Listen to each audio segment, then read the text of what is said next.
filtro que a gente vai fazer a limpeza dele agora.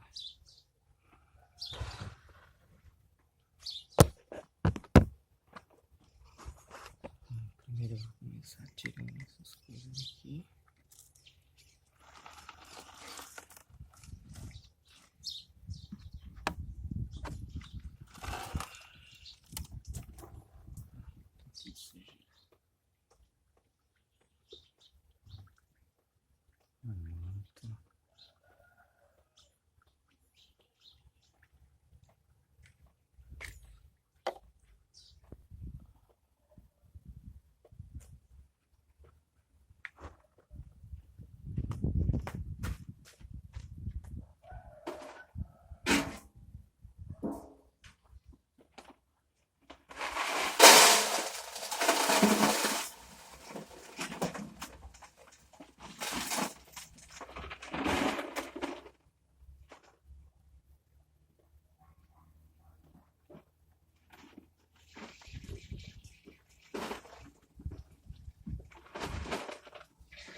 Puxar toda a água. Vai sair por aqui. Vou deixar aqui só pra ver se vai sair cocô de lá de dentro. Aqui a gente vai fazer a limpeza.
Já coloquei para encher.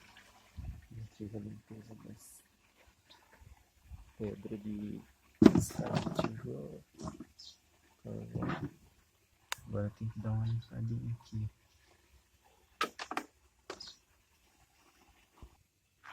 Vamos jogar essas pedras lá.